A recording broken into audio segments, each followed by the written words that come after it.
학생 여러분, 안녕하십니까? 여주대학 치위생과 박영민 교수입니다. 이번 학기부터 여러분들과 치과 영양이라는 과목으로 한 학기 동안, 즉 16주 동안 여러분을 만나게 되었습니다. 오늘은 그 처음 두 번째 시간으로서 우리 치과 영양학이 무엇을 배우는 건지, 그리고 어떤 의미가 있는지, 요즘 한창 학교마다 준비에 여념이 없는 NCS 교육과정과 어떻게 연결되는 것인지 일반적으로 지난해 강의했던 내용을 가지고 개론적으로 설명을 하고자 합니다.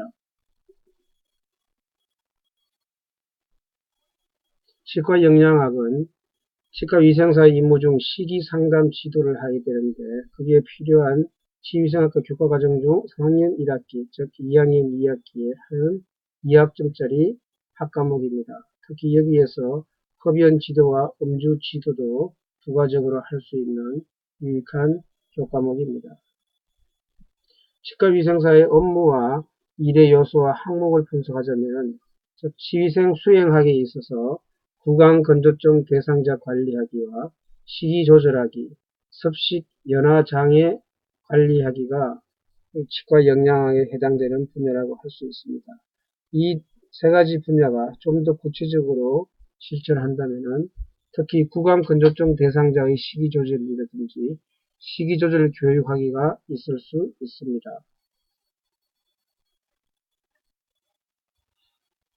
NCS에서 말하는 K 지식과 기능에 대해서 알아보겠습니다. 지식은 치과 진료 수행하기에 해당되고요. 여기에서 구체적으로 필요한 지식들은 식이조절의 목적과 대상, 비타민의 결핍증과 과잉증, 불량섭식 원인, 불량섭식 습관의 원인, 그 다음에 가당식품과 대체식품, 식단 처방의 일반 준칙에 대해서 알아보도록 하겠습니다. 주로 기능적인 분류에서는 5가지 기초식품군을 분류하기, 식이조사 내용 기록하기, 우식성 식품 분류하기, 청정식품 분류하기, 식이 분석하기, 식단 처방하기, 식이조사 내용 기록하기, 우식성 식품과 비우식성 식품의 구별법에 대해서 자세히 알아보는 그런 시간이 있습니다. 치과위생사 직무를 위한 실행적 치과 영양학의 학습 사례를 보자면 이런 2013년도 오혜정, 이현진, 한빛나, 김동혜 선생과 같이 우리 만든 자료입니다. 발표 내용은 치과 영양학의 학습 사례, 그리고 연구 대상 및 연구 방법, 그리고 연구 결과, 결론의 식으로 알려드리도록 하겠습니다. 치과 영양학의 학습 사례는 다양한 요구에 직면하여 이에 부응한 전문 기술과 식무 능력을 겸비한 치과위생사를 양성하기 위하여 기존의 전달식 수업 진행 방식에서 탈피하여 다양한 조사와 실험 같은 실행적 방법으로 팀별 자율적 학습을 시행하는 것입니다. 이렇게 함으로 해서 전달식 수업의 진행 방식에서 실행적 수업 방식으로 나아가서 전문 기술과 실무 능력을 겸비한 치과위생사를 양성하는 그 목적이 있습니다. 치과 영양학은 주로 구강생리학, 구강미생물학, 예방치약, 치과생화학, 구강보건교육학 등 여러 분야에 복합적으로 적용되어 전문 지식을 습득하는 교과목입니다. 연구대상 방법으로는 주로 연구대상은 치위생과 3학년 85명, 2학년 85명 정도, 2학년 95명인가요? 2학년 90명 가지고 하면 됩니다. 본 발표의 연구기간은 2013년도 3월부터 8월까지 정규 수업시간에 6개월 동안 진행하였고요. 주로 기본적인 조사 문항 항목으로는 연령, 이름, 체중, 일일 이술질 횟수, 일일 유제품 섭취 횟수 등등을 조사하였습니다. 진행 방법은 모든 기록을 착한 지렁이 포도원이라는 온라인 카페에다가 내용을 다 올렸습니다.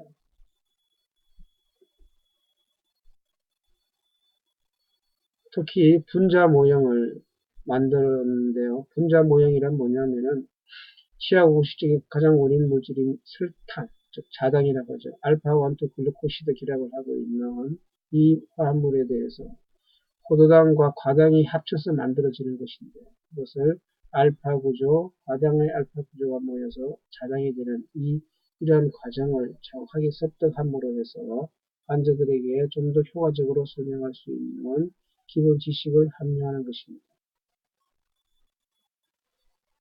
아울러서 두 번째 분자 모형으로서는 아미노산이 합쳐서 시스나 트랜스 펩타이드를 결합하는 즉 단백질을 만들어지는 과정을 학습하는 것입니다. 주로 자연계에서는 시스형보다는 주로 트랜스형 펩티드가 있는 걸로 알려져 있습니다. 세 번째로는 포화지방산과 불포화지방산, 그리고 불포화지방산 중에서도 시스냐 트랜스 지방산에 따라서 아주 우리에게 큰 해를 끼치게 됩니다. 일반적으로 포화지방산보다는 불포화지방산이 우리 몸에 유익한 지방산이지만 특히 그중 불포화지방산은 즉 트랜스 지방산은 포화지방산과 구조식이 거의 같기 때문에 오히려 더 좋지 않은 영향을 미치게 됩니다. 식단 분석으로서는 이 표에 마찬가지로 매일 아침에 먹던 아침, 점심, 저녁 간식으로 먹던 것을 스마트폰으로 촬영하여 사진을 붙이고 수업 시간에 이 사진을 보고 식품을 분석하는 거죠. 그래서 치아 우식증에 이완될 수 있는 시간을 계산해 놓는 겁니다. 그래서 섭취 시기, 정정식품, 물성식품, 보호식품을 분류하여 우식 발생 시간을 충분히 우리가 이론적으로 파악할 수 있습니다. 학습적인 면에서는 이렇게 실험적인 체험하게 되는 경우는 학생들이 일반적으로 수업을 듣는 식이다가 이렇게 팀별로 이루어서 활발하게 토론함으로 해서 산 지식을 얻을 수 있는 좋은 기회가 되기를 합니다. 이거 외에도 학생들의 실제로 구강 내에서 기존의 탈퇴의 체험학습을 통해서 락토바실러스균과 락토바실러스균을 배양한 다음에 위상체 진맥을 가지고 미생물을 직접 누구를 관찰하게 됩니다. 인큐베이터에 베이지를 넣어서 LB 베이지를 넣었습니다. 여기에서 발현할 경우에 미생물 숫자가 적은 경우는 이렇게 콜로니가 드문드문 있지만 락토바실러스가 많은 환자 같은 경우에서는 이렇게 많은 콜로니가 디벨롭되는 것을 관찰할 수 있습니다.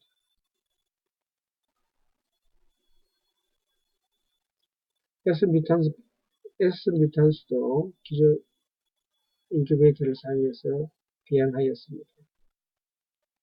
그리고 위상적 현미경을 가지고 타액에서 어떤 미생물이 있는지를 체크하기도 했습니다.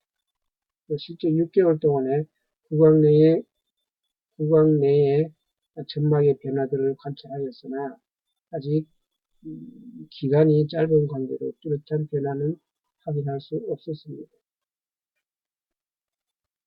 이 그래프는 체중 변화 효과입니다. 실측 체중과 예측 체중을 측정함으로 해서 식생활에 따른 체중 변화를 분명히 확인할 수 있도록 하였습니다. 그리고 매 실험이 끝난 다음에 학생들은 성찰 일지를 써서 배운 전, 느낀 전, 실천 계획을 조별로 발표해서 좀 더 자신의 행동을, 자신의 느낌을, 자신의 생각을 확실히 하는 그런 기회를 갖도록 하였습니다. 그래서 이렇게 체험 학습을 통하여 치과 영양을 학습을 하니 분자 모형으로 이용하여 영양소와 강화 이성질질을 파악할 수 있었고 예비 치과 위생사로서 식단 분석 방법을 통한 식생활을 파악할 수 있었습니다. 구강 이성물을 배양하여 위상적 현미경으로 눈으로 직접 확인하였고 자료를 공유할 수 있는 카페를 통해 학습 효과를 극대화하였습니다. 이런 결과를 바탕으로 포스터를 제작하여 학술 논문 발표대회에 나가서 좋은 성적을 거둘 수 있었습니다. 이상입니다.